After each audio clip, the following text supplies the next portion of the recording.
Yi, pack your things and leave, Yu Lily, the sales manager of Chaoyang Group, ordered without so much as a glance in his direction. A heavy pause followed her words. Lin Yi blinked, his mind trying to catch up with the situation. I'm being fired? His voice faltered, disbelief coloring his tone.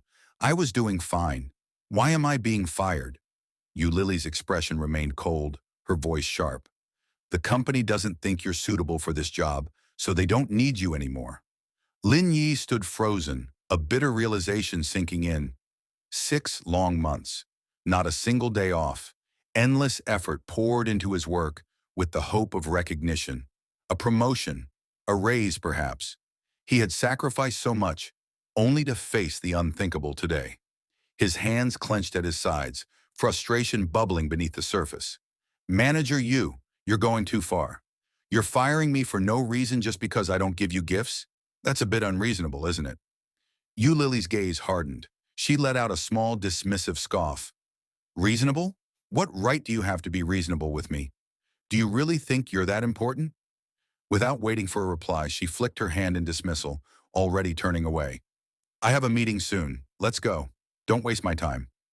She strode off, the sound of shuffling papers filling the silence, leaving Lin Yi standing there, stunned. Now alone in the office, the weight of the moment settled in. His mind raced with questions of what to do next. No job, no stability. How would he manage his basic needs? The path ahead seemed daunting, uncertain, and for the first time, Lin Yi felt truly lost. What the fuck? Lin Yi's mind reeled as the notification echoed in his thoughts, intensifying his already foul mood. A devoted fan of online novels, he had long been familiar with the concept of a system. But to find himself in this situation was beyond his wildest expectations. System. What happens if the completion rate doesn't reach 100% within a week? He queried, urgency creeping into his voice. The host can choose to open a new class or continue with the current class until the completion rate reaches 100%, at which point the new class will automatically open. The system's explanation brought a wave of relief. The flexibility it offered was remarkable.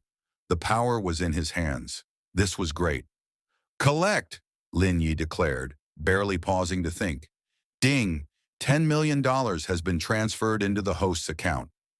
The Peninsula Hotel requires the host to register on the spot.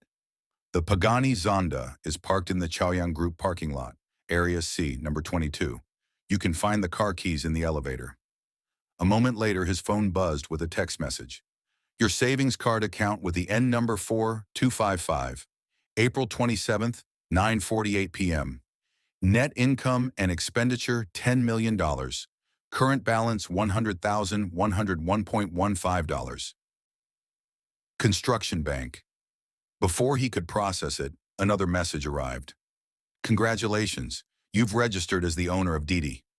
Taking a deep breath, Lin Yi felt a surge of excitement. With the system at his fingertips, who needed a dead-end job? Just then, his phone rang again. It was his girlfriend, Liu Cixi. A new chapter was about to unfold, and he could hardly contain his anticipation. Lin Yi opened the elevator door and immediately spotted the car keys to the Pagani Zonda gleaming in his hand. Without a moment's hesitation, he made his way to Area C, his heart racing with anticipation. As he reached the underground garage, he was already familiar with the layout. His old Sherry was parked just one spot over at Area C, 21. He turned the corner and his eyes widened at the sight of the sleek, luxurious Pagani. The sheer beauty of the car took his breath away. But as he approached, a wave of frustration washed over him. What's wrong? Why won't it start? He muttered, gripping the steering wheel as he turned the ignition.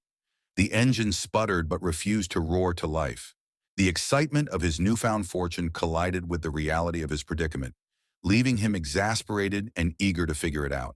In front of Lin Yi stood a striking woman in a beige dress, her makeup flawless and her features elegantly sculpted.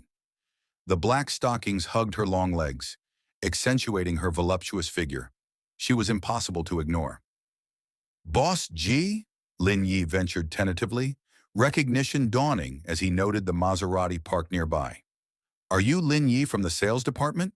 Ji Qingyan, The president of Chaoyang Group turned to him, her gaze piercing yet curious. President Ji, you still remember me? Lin Yi asked, astonished.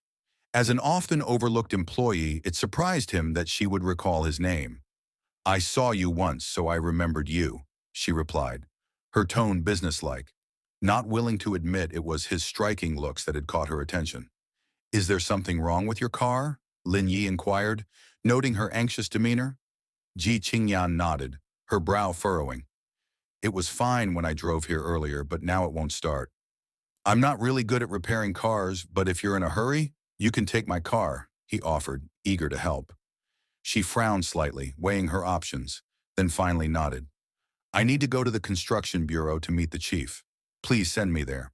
Of course, Lin Yi replied, a smile breaking through his earlier frustration. My car is in Area C. You can follow me. As they started toward the employee parking area,